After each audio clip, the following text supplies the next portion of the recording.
역사를 통해 현재를 돌아보는 역사 평행이론, 날카로운 역사인식으로 우리 사회를 분석하는 기자입니다. 한국일보의 김광원 기자 연결돼 있는데요. 안녕하세요. 안녕하십니까. 네. 자, LH 직원들의 투기 의혹에 온 나라가 지금 떠들썩한데요. 이와 관련한 얘기 오늘 준비하셨다고요? 예. 매일 새로운 사실들이 보고되고 있습니다. 네. 얼마 전에 특히 직장인 임명 커뮤니티 블라인드에 투기를 응호하는 듯한 직원의 글귀가 올라와서 사람들이 정말 크게 화를 냈죠. 네네. LH 직원들은 땅 투기를 하지 말란 말이냐 하는 볼면서인데 하면 안 되죠. 이거 읽고 혀를 찬 분들이 적지 않았을 것입니다. 그러니까요. 이게 지금 날이 가면 갈수록 그 규모라든지 또 연루된 그런 인원이 너무 많아 보이는데 이 소식만 들으면은 좀 일할 맛이 안 난다. 좀 상대적인 박탈감 때문에 굉장히 힘들어하신다는 분들이 많은 것 같습니다. 그렇죠. 네. 저도 그렇습니다. 지난 10년간 LH가 자체적으로 적발한 투기 사례가 제로였고요. 네. 매년 청렴도 평가에서 우수를 받았다 이렇게 나와 있거든요. 이게 자체 정화 능력이 제로다 이렇게 할 수 있을 것 같습니다. 그러네요. 저는 이번 사태를 보면서 능력주의란 말을 떠올렸습니다. 원래 능력주의는 귀족주의의 반대 개념이었는데 이게 어느 사이에 승자 독식을 정당화하는 개념으로 변질이 됐습니다. 네. 크게 4단계로 구분이 되거든요. 1단계는 순수하게 귀족주의의 반대 개념으로 능력주의인데 2단계 가면 교육과 시험평가에 의한 능력주의, 3단계에서 교육 세습에 영향을 받는 능력주의, 그리고 마지막 4단계가 승자 독식을 정당화하는 능력주의입니다. 그러니까 능력이 갖추어지거나 성취하기까지의 과정 혹은 능력을 바탕으로 얻는 특권 등이 귀족들이 힘을 얻고 누리는 모습과 별반 차이가 없는 거죠.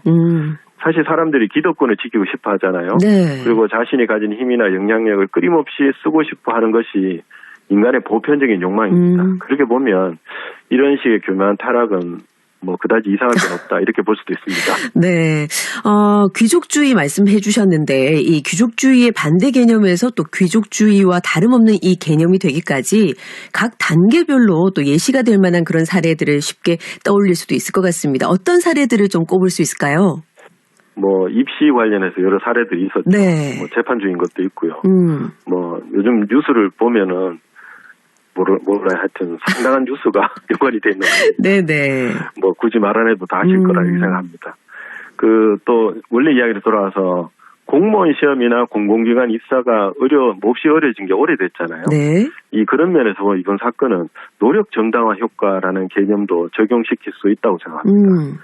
이게 큰 고생을 했거나 엄청난 노력을 쏟아부은 일을 더 가치 있는 것으로 평가하는 심리인데 네. 이 심리 때문에 자리에 대한 집착, 애정, 그리고 과대평가가 일어납니다. 어쩌면 투기에 나선 LH 직원들의 마음속에는 우리는 일반 사람들과 다른 계층에 속한 사람들이고 조금 특별한 방법으로 재산을 불리는 것은 크게 나쁜 일도 아니다. 혹은 간단하게 우리는 그럴 만한 위치에 있다. 이렇게 생각할지도 모르겠습니다.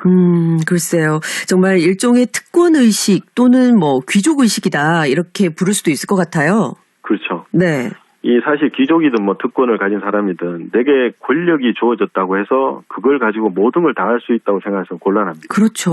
그러니까 이를테면은 정의란 무엇인가를 쓴 마이클 샌들은 돈으로 살 수 없는 것들이라는 제목의 책을 펴낸 적이 있습니다. 이게 자본주의라고 하면 내가 내 능력으로 번 돈을 내 마음대로 쓰는 것 이게 자본주의처럼 여겨지잖아요. 네. 근데 제목에서 아예 돈으로 살 수 없는 것들이 있다 이렇게 주장을 했습니다. 예를 들어서 교도소에서 돈을 좀 내면은 더 깨끗한 감방으로 갈 수 있다거나 아니면 다른 사람을 고용해서 대신 줄서기를 시키는 거 이런 게 이제 좋지 않다는 거죠.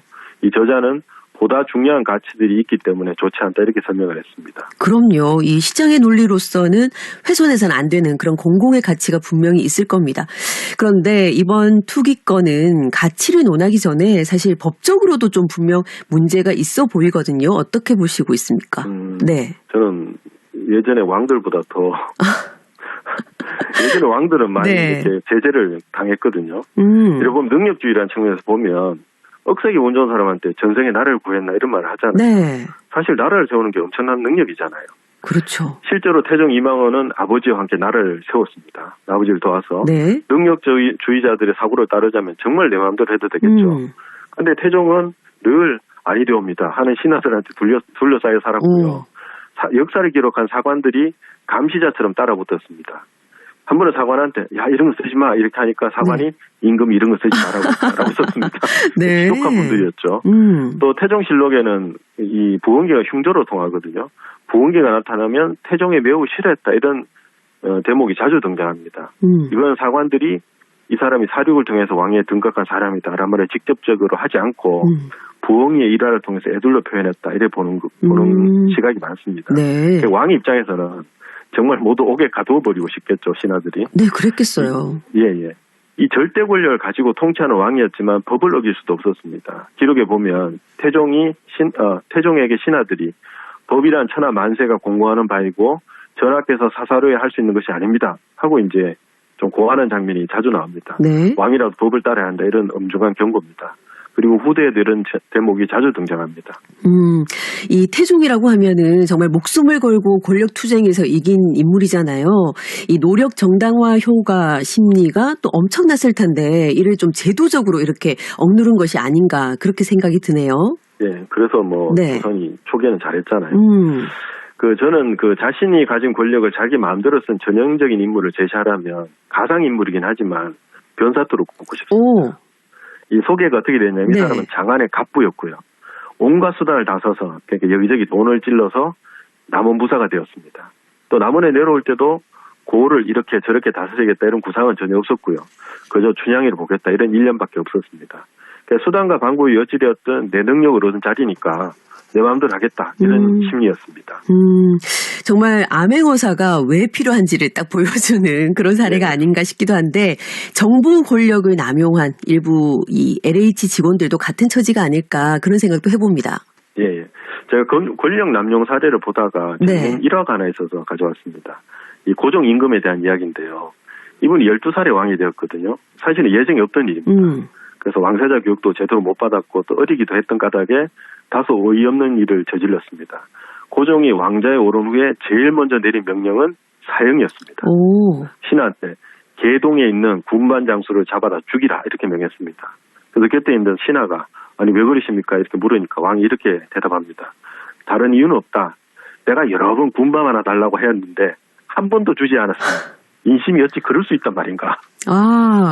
군밤 장수는 정말 어린아이를 좀 토라지게 한 죄로 죽음의 위기에 처했던 거네요. 이 신하들의 아니되옵니다 하는 그 목소리가 지금도 귓가에 좀 들리는 것 같습니다. 네. 이 견제할 세력이 없는 상황에서 내부자들끼리 비리를 저지르기 시작하면 막을 방법이 없습니다.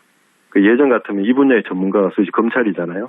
바로 나섰겠지만 지금은 여의치 않아 보입니다. 어쨌든 제대로 조사가 되었으면 하는 바람이 저뿐 아니라 모두 간절할 것으로 생각합니다. 그럼요. 이 공기업의 존재 가치를 증명하기 위해서라도 이번 사건은 좀 철저하게 조사를 해야 하지 않을까 생각이 됩니다. 많은 분들이 그렇게 생각하실 텐데요. 또 처벌이라도 제대로 돼야지만 이 국민들이 또 희망을 볼 수 있을 것 같습니다. 자, 오늘도 유익한 말씀 고맙습니다. 예, 감사합니다. 지금까지 역사평행이론 한국일보의 김광원 기자와 함께했습니다.